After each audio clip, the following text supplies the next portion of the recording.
Good morning again. This is Brenda Perryman, and welcome to the Brenda Perryman Show right here on TV 33 WHPR Comcast 20 in Detroit. And poetry, the best minds, I believe. And I'd like to introduce an old friend, but he's a young friend. This is Joel Fluent Green, Playbill. Hey, what's up, Detroit? What up, though? Hello. Good morning. Good morning. Hey. Good morning. Now, you have so many fans out there already. Cool. Yes. So I want you to, well, let's get a little background on you. Okay. Joe, where'd you grow up? I grew up in Detroit and Dooley, Oak Park. Went to high school with your son, actually, and your daughter. Yeah, I grew up in Detroit and Oak Park. I'm 36 years old. I've been doing poetry in the city for over 15 years, since I was 19, so about 17, 18 years. When did you start writing? I started writing in high school, but I didn't really seriously start writing till I would say about 19. Yeah, we're after high school, basically. I wasn't the best student, and so I started going to a place called Cafe Mahogany, which used to be located downtown Detroit. And that really pretty much changed my life. It exposed me to a lot of poetry, a lot of great artists, a lot of people who I consider mentors, who I really respect and love to this day. And it really exposed me to poetry, to spoken word. It gave me confidence. It gave me security and showed me something different, a way to express myself. So, what is the value of spoken word or poetry? wow. Well, I think. What do you believe? I think that poets are the people that are meant to live life and express what they go through. I think there are some people that are just meant to live. Your experiences be good, bad, high, low, whatever. And you were meant to actually express those things and really share it with the people. And I think that's a poet's job, is to really kind of just, write down life and share it with you. Right. And a lot of times it comes from what they're feeling, as you said. Yes. And people say, and I believe this, write what you know. Definitely. Write what you feel. Yep. And do you remember your first poem? I do, actually. It was a poem / a rap. I actually can't remember the lyrics to it so far. My brother remembers the whole thing. It's called Everything's Love. It was Let's hear a little of that. I know you were planning to do that. See what you remember. I remember my first poem. Okay. This is crazy. So there's a young lady from Kansas City who was a cousin of one of my best friends from high school. And she came to visit for like that weekend, and I just like fell head over heels with her, and I'm young and impressionable in high school. And so anyway, it's called Everything's Love, and it's about her, because after she left, I just thought I was heartbroken. So, it's so corny and so bad, and it's really old. Let's hear All right, here we go. All right. Come on. It's only been a day, but it seems like a lifetime. You were on my mind, so I wrote you in a rhyme because you're lovely. Beautifulness you do possess. God blessed us with the chocolate skin and a love within, a love that'll never part. It's deep within my heart, and even though you must depart, I'll tell you this from the start, that when I first met you, I learned to respect you. But now that you're gone, it seems I can't forget you. Because everything's love, and love is everything to me. Why must it be that the one I love's the one I can't see? And that's the part, Oh.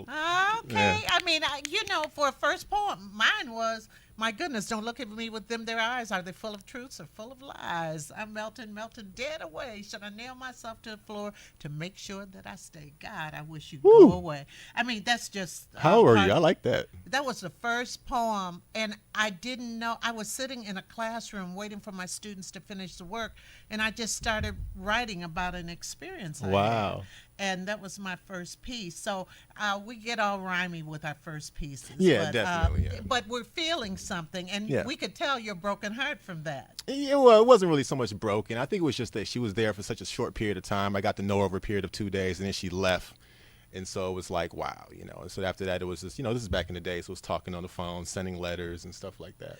Do you think the influence of your dad with the fact that his father is Charles Green, the great pianist, Yeah. that lyrical, do you think some lyrical messaging came from that too? Just having that music in your mind, because when you recite, you sound like you're getting ready to bust a sing, Yeah. Well, I've always had like a kind of a musical inclination. I don't play an instrument, but I've always loved music. And my father, growing up, I was exposed to a lot of jazz. I've been going to jazz clubs since I was a kid, like Dummy George and Baker's and the London Chop. George? Yes, What Dummy you George. know about I that? can drop a Dummy George on you, Baker's, London Chop House. Oh, I've been to all those places, and I was just a wee little lad. So I think music. I grew up with music in the household. I grew up with his influence when it comes to music and really good jazz. You know, my father's kind of a music snob, so he's made sure that I grew up with really good taste in music. And I kind of look at it as, when I write poems, I look at syllables as being notes, and so that's how I kind of look at it. So you could take a beat like doom doom doom doom doom doom doom doom, and then kind of do that with the syllables and words, and kind of have the same rhythm to it. So when I write, I kind of look at it like that. So when I listen to music, like I actually wrote a poem to "So What" by Miles Davis, which kind of goes Did along. you? Yes, I did. I would love to do that, actually. Do that. What? I gotta hear it. What is the poem's title? It's called "So What." So what? Just like this. Yep. Okay. Can you? Sure. So if you're a Miles Davis fan, and you know "So What," which is a jazz standard from Kind of Blue, one of the best albums of all time, this is called "So What." It kind of goes along with the bass line and the music and the song. So I hope you like it. I can't sing, so excuse me. There we go. I met my lady on a Monday. So what? And Tuesday came, she came along. So what? By Wednesday we was on a whirlwind. Oh, I guess I got a girlfriend. So what? And Thursday we was talking weddings. So what? But fell out Friday, don't know why. So what? And Saturday was new beginnings. So what? 1 + 1 means winning. So what? Now we're so lazy, laid up Sunday. So what? Let's plant a seed and watch it grow. So what? And what we got will bless them one day. So what? And I won't run from it. I said, I know my baby loves me. So what? She on my side, she tells me so. So what? We live in pretty bumping uglies. So what? And bumping heads, but we dope. We miles ahead of most folks that go. Yeah, Bravo! Bravo! We're clapping here in the studio. Thank you. That was great. Thank you, And Brenda. you heard it. You heard the music in it, and your voice is so musical anyway. Tell us. Well, one thing about it is you have a new book coming out. Yes, I do. This actually, next Saturday, March 29th, I'm having a book release party at the Music Hall Center for the Performing Arts, the Jazz Cafe there. My book is called Waxing Waning, which... Can you tell us about that title? Sure. Say the title again. Waxing Waning. It deals with moon cycles. I'm a Cancer, and I kind of get into some astrology and some things. And, when a moon is waxing, it's entering its full state. It's entering that greatness, and when it's waning, it's kind of leaving that. So really, the book kind of deals with the duality of life. It's not a sad book at all, though. I deal with the highs and lows, the lefts and rights, but it's all positive. It's all dealing with, faith and having faith in whatever you believe in, and getting through the tough times and appreciating the good times. It's all about that. So, the highs and lows of life and things we all can relate to. Now, you're going to put some poetry on CD? Yeah, I mean, I've kind of done that my own way before with hip hop. I've been rapping for a long time, Right. and I've kind of tried to straddle the line between the two. But I think eventually I like to do something. Like, I know you're working on something with jazz, and you Yes. do that. Yeah, and that's wonderful. I would love to do that. Maybe with my dad one day. I think that'll be a dream, to kind of do some really good poetry with some good jazz behind it. Yeah, there's so many dimensions to what you can do. And you've been having sets down at the Jazz Cafe for a while, haven't you? Yeah, I've been blessed to be working with the Music Hall and the Jazz Cafe for over 5 years. At first, I was doing a poetry outreach program called Words and Rhythms of the D. And that's when you came to my Yeah. school, and Yeah. he gave a great workshop for my students. Yeah. And plus, we were in a A video. we had a little together. hip hop video together. A We should hip-hop- show that one day. That would Miss be really Perryman good. was in a hip hop video. Yes, I played Yeah. the teacher. Yes, you of course, did. That was And great. he was the bad student. Yes, I was. And so you've had this 5-year relationship, and Yeah. then you've had some great Jazz Cafe events. Yeah, Tell well- us about that. Well, after the program ended with the Music Hall, which is a wonderful time, and I really was able to reach so many schools and do a lot with them. So, shout out to Music Hall for having me, Vince Paul, Karen McBride, everybody there.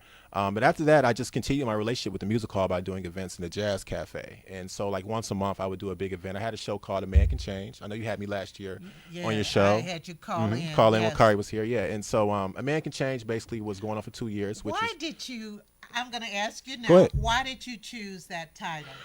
I had my Sure. speculation. I thought a lot about it. I almost Sure. called you. But, I like that. Tell us why. I wanted to raise thought. Well, A Man Can Change was a CD that I put out back in '05, which is a hip hop CD, and it's also the name of a poem that I have too, which is one of my favorites, personal.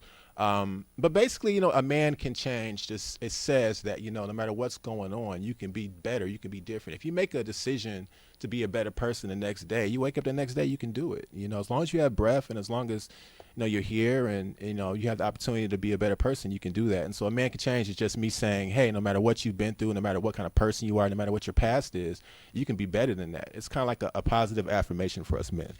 And when you put the affirmation out there, did you see yourself getting better? Yes. Yeah, I did it. I was going through a point where I wanted to be a better person, and I wanted to do a show that reflected us men, not pandering to a crowd, not trying to say what women want to hear so much, but just being ourselves, being real, and saying what needs to be said. And so at that time, I was going through a lot of change, just wanted to be a better man, a better person.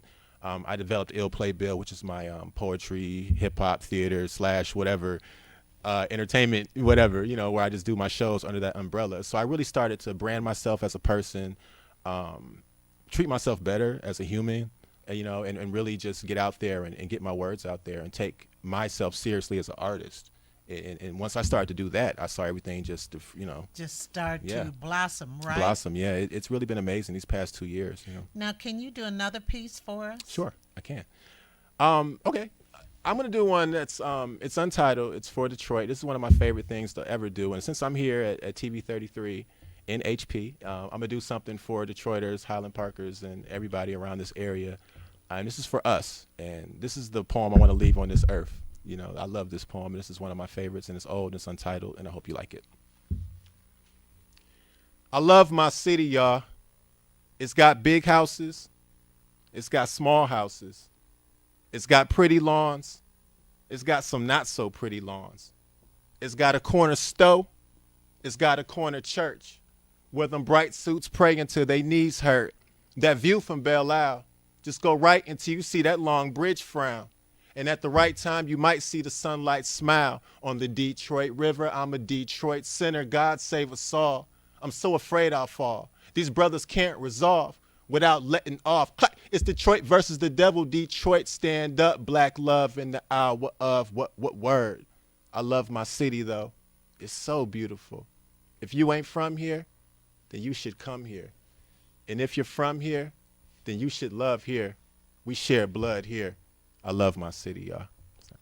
Yeah, we love Detroit. And we love Detroit. We love Detroit. Yes. We wanted to be better. We wanted to be a better man, better person, Yeah. And when we raise, I think right now the artists are kind of carrying the city in many ways. Yeah. Don't you? Yeah. Don't you? Yeah, I mean, I think the artists are necessary. We express the hardships, we express the pain, we express the joy. The artists are here to kind of lift the people up. On a Friday after people get off work from the factories, they want music, they want entertainment, they want livelihood, they want family, they want kids and friends. And I think that the artists are just a necessary part of that, of just uplifting the people and helping you escape from whatever's going on. Or helping you appreciate what's ever going on. And then some of us who are a little older, we remember we are older. We remember the times when it was a little safer and this and that. And I write about it in my book, too. There was a time when we used to dance at quarter parties in blue-lit basements, the function at the junction, and you better come on now, and so forth and so on. I like that. I love poetry. I love poetry. So let's tell them once again about your event next week. Yeah, it's next Saturday, March 29th at the Jazz Cafe at the Music Hall. Admission is only $15 at the door. We have pre-sale tickets available on brownpapertickets.com. We have $20. What site should they look up? Well, they can actually, if you want to look up just everything in general, go to jazzcafedetroit.com for all the general information. So jazzcafedetroit.com. But also the tickets are available on Brown Paper Tickets. So if you go to brownpapertickets.com and just search Joel Fluent Green book release party or something like that, it'll pop up. And general admission is $15 at the door. We have $20 VIP tickets on sale online right now, which gets you early admission, admission to the artist reception, free hors d'oeuvres, and free cocktails for only $20. Oh, might have to take you up on that. Yeah. Well, Wow. you don't pay, so you're my guest. I mean, that is fabulous. That is just fabulous. Yeah. I'm so excited for you. I'm excited to be here. So proud of you. I want to thank you for being such a supporter of the arts. And when I tell people I was coming on here, just over the years, you've just been so sweet to me, and I like growing up and showing you my growth because it means a lot that. And I keep up with You you. know, I I can tell you do. You're I know making you me do. about to cry right Oh, now. I'm about to get a little touched myself. You know what I'm saying? But you just been your family. You're just a sweet person, and I love you, and I thank you for having me. I appreciate you. I love you so much. And everybody, next Next Saturday, Saturday. March 29th, Jazz Cafe. I think it's going to be sold out. March 29th, It actually my is. brother's birthday. It is That's gonna my be- brother's birthday too. My younger brother Quintus. Yeah. Oh, really? Mhm. Oh, Yeah. wow. Okay, ladies and gentlemen, we'll be back, and I thank Playbill so much. And we'll be back with Mr. Sean P. Williams to tell you